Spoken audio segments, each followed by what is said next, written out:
subject needs singular verb. For example, my mother is a housewife. Plural subjects need plural verbs. For example, my sisters are mathematicians.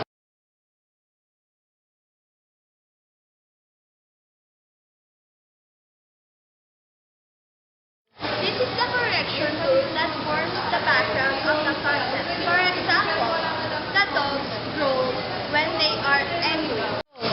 Subject and verb must agree in number. For example, the dog growls when he is angry.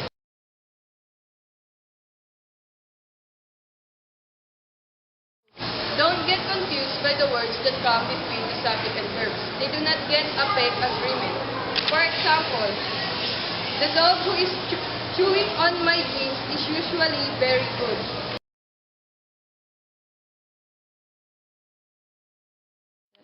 Prepositional phrases between subject and verb usually do not affect the agreement. For example, the colors of rainbow are beautiful.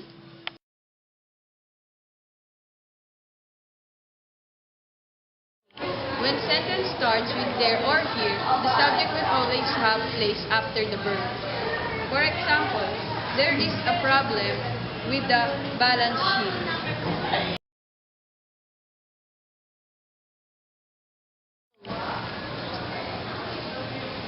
Subjects don't always come before verbs in question.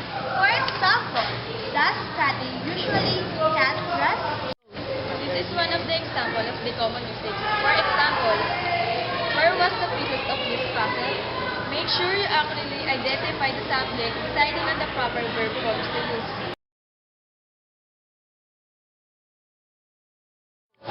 There is, there was, and there has been should be used when the subject that follows singular. For example, there is a man in the grave.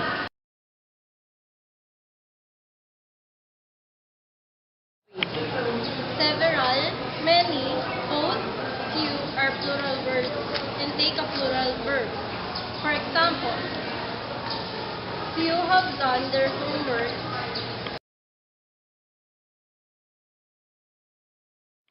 Some nouns are always take a plural verb. For example, where are my scissors?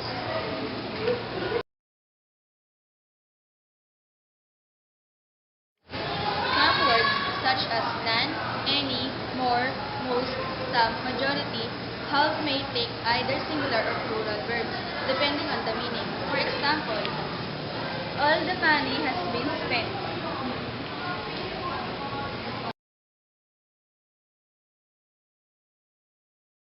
When subjects are joined by words such as neither, either, not only the verb must agree with the closer subject. For example, either the man or his wife knows the answer. Collective nouns are usually singular when regarded as a unit. For example, my family lives in Quezon City. Some collective nouns in this group are family, team, group, class, government.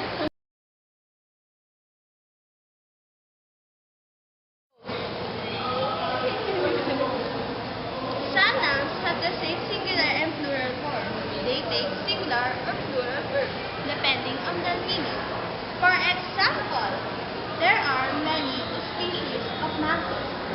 Some nouns in this group are species, trees, deer, fish. Expressions stating amount of time, many, weight, volume are plural in form but take a singular verb as in. For example, 3 weeks is a long time.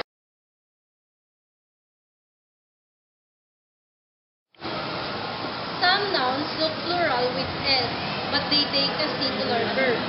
For example, mathematics is found difficult by many students.